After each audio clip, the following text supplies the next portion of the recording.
So I couldn't call on anybody from the church.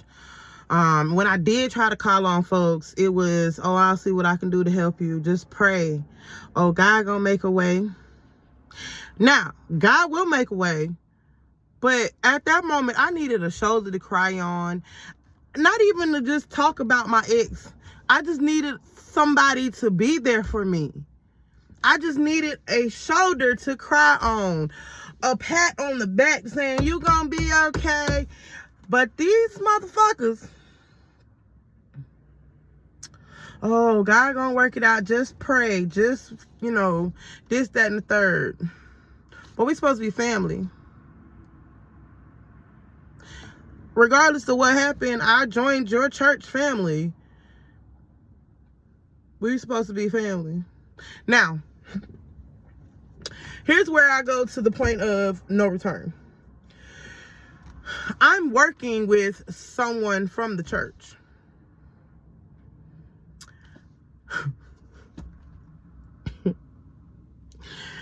The way that I was being treated, now, I'm only getting paid, what, like, think $9 an hour, $9 to $10 an hour.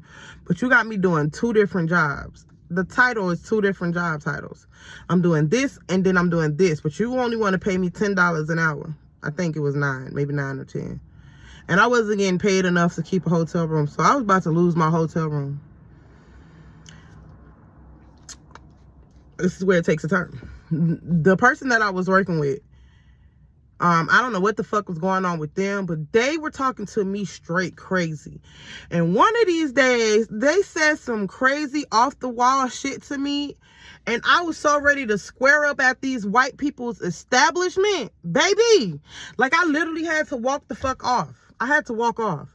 Because I was so ready to say, fuck this shit and risk it all and beat this nigga's ass. And excuse my language, but that is exactly how that shit felt. Like, because how dare you talk to me crazy like you... and then I realized the way that this nigga was talking to me crazy is the same way that his parental talks to people crazy. And she has talked to me crazy and brazy before too. Like, these motherfuckers don't know how to talk to folks. And I was basically like, I don't give a fuck about your title. I don't give a fuck about what you do. You're not about to keep talking to me crazy, because already I'm in a whole lot of shit. Already I'm going through some shit. And you gonna have the audacity to talk to me crazy? I lost my fucking mind. I lost my mind. I did. I lost my mind. I was already losing the hotel room. I was already losing everything else. I lost the house. I lost the car. I lost all my shit that I had. I had nothing. I had nothing. And I had worked so hard for this shit. I had nothing. My income, I'm going to go back. My income tax checks that we were getting together, you can fucking scratch that shit. Because it was pointless of even getting it. Because as soon as we got it, that shit was gone into other people's pockets.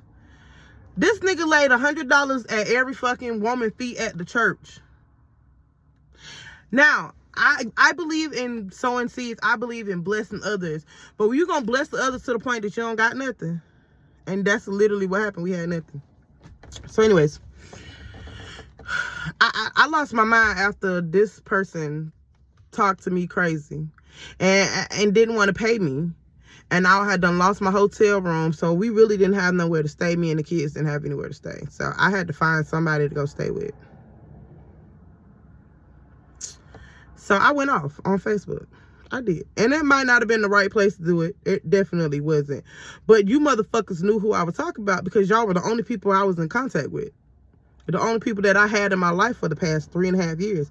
Only people that my kids had in their life for the past 3.5 years. So y'all knew I was talking about y'all. And like I said, I knew I was wrong. But I didn't give a fuck. Because y'all had done pushed me so fucking far till there was no point of return. And at this point, the leader of the church told her members, her congregation, not to fellowship with me, not to talk to me, not to be involved with me or anything, because I had done went the fuck off on social media. The one chick that I thought was my friend, come to find out that bitch was never my friend. She even had the audacity to say, when I had found me a new little boyfriend, where y'all be finding these men at? Because I'm not about to be stuck on one dude. Especially one dude that is, out here sleeping with everybody. I'm good. Anyways, I just knew she wasn't my friend no more. She probably never was my friend. And that's cool too. I'm okay with that. I really learned a lot from this fucking experience. And a lot of people are like, oh, you're church hurt. I mean, you can call it church hurt. You can call it whatever the fuck you want to call it. I was betrayed by people who I thought was my family. My church family. I was betrayed by people who I thought cared about me and my kids. Mind you, when I was going to the church, I was doing everything I could to show that I was not some leech. I was doing everything to show that I am reliable and I'm resourceful. But I got overlooked all the fucking time. Constantly being overlooked. So, how do you think that makes me feel? Then, not to mention, my kids. These are the people that my kids knew because they were little. They were like 3 and 4, I think. They were little. Y'all are all they knew. So imagine how that went, right? I think I got more love in the streets than I ever did at the church.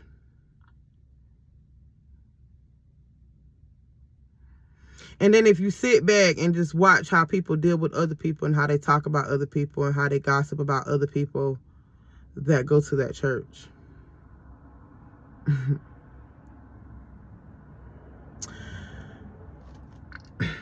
I say don't get discouraged in going to a church, finding you a church family. That may be for you. For me, I don't have it in me anymore. I don't have it in me to go and fellowship at a building with folks who are just going to judge you based off what you look like and what you have done. Because the thing is, all of us are sinners and everybody does something, right? Yes. You're not living holy or holy that you're not doing something. Everybody is a sinner. That's number one. So if I'm sinning, but my sin is different from yours, you can't look down your nose at me. Now there's a righteous judgment. Okay, yeah, because everybody knows right from fucking wrong. So I get that. But what you're not gonna do is sit here and criticize me every single fucking time I make a mistake and every time I do something that's not up to your liking, something that you wouldn't have done. And that's what I was experiencing. And I got tired of experiencing that. I got tired of people looking down their nose at me because I couldn't figure out how to handle my emotions because I felt betrayed. I felt betrayed by church. I felt betrayed by my ex-husband. I felt betrayed by every fucking body. And the only person that was on my side was my kids. And I had to keep going for my kids. I had to learn how to forgive for my kids because God gave them to me for a reason.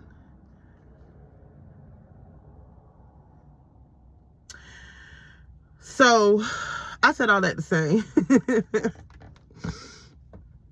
why do you hate Christians? I don't hate Christians. I don't hate Christians. I don't hate the black church. I don't hate the religion. I don't like the religion. I don't like the way that the black church do the community. Not all of them, just some of them. I don't like the way that Christians do people, like as if they were never a sinner. And that's not, I really feel like that's just more of the religious people. Excuse me. But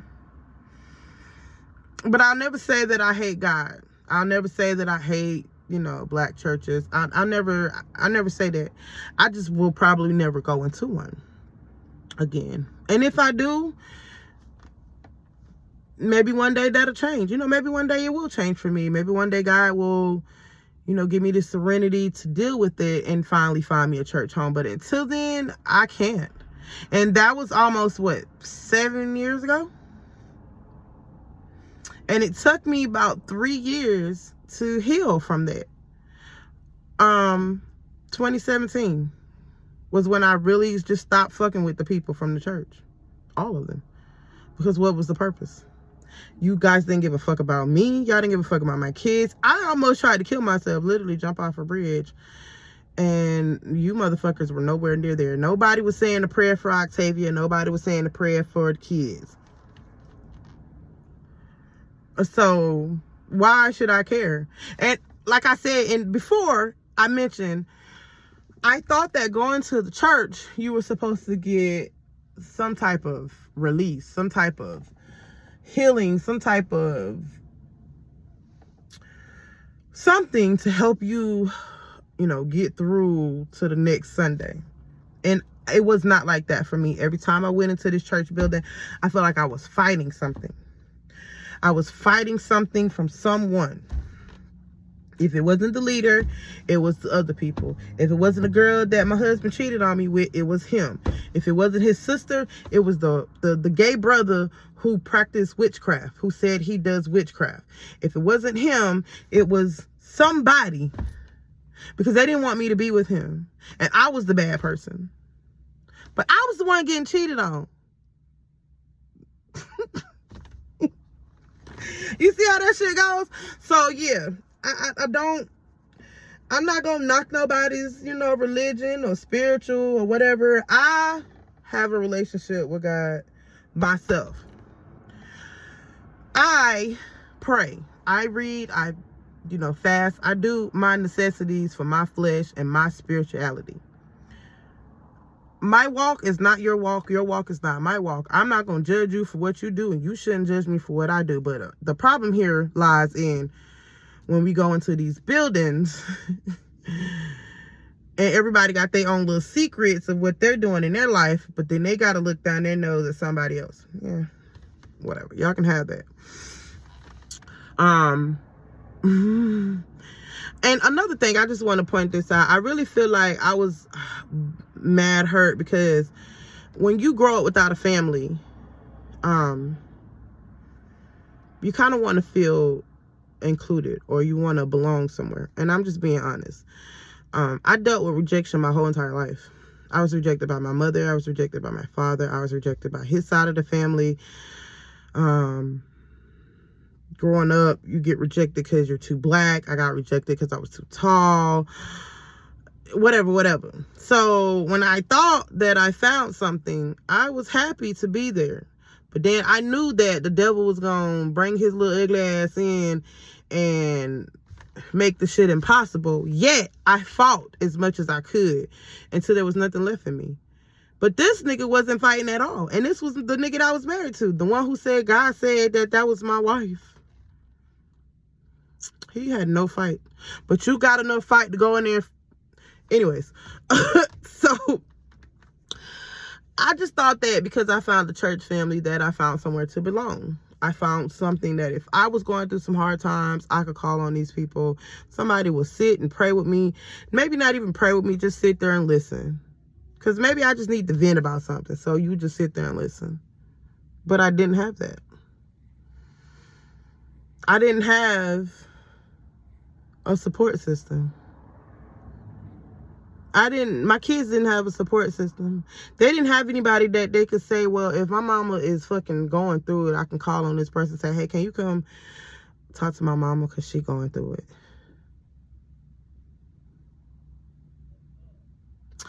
And then I started looking back at some of the pictures of when I used to go to the church.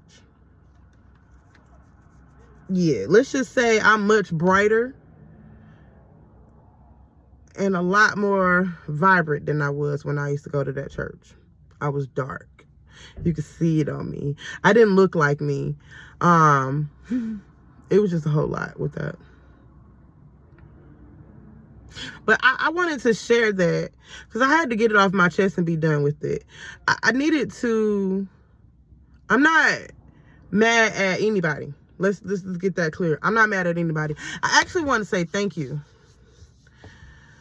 to all of them, because if they had not have betrayed me, if they had not have pushed me out, if they had not have counted me out, if they had not have said fuck Octavia and her kids,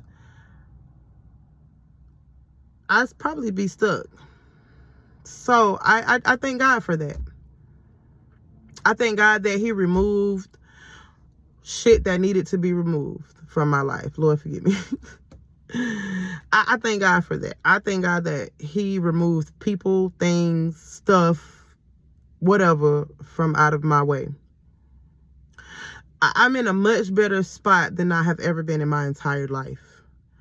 I had to go through my healing process, and I'm still going through it, as you can tell, because I'm talking about it. But I had to go through my healing process. I had to start it so that I could become a better mother for my kids, so I could become a better person for me. And so I thank them very much. If they never hear anything else from me, thank you. I said that a few years ago, I think 2017. I said thank you to them. They probably didn't watch the video, but I definitely said thank you. Because if it had not have been for that, had it not been for them, saying whatever to this chick, nothing, she don't need it, I'd still be stuck.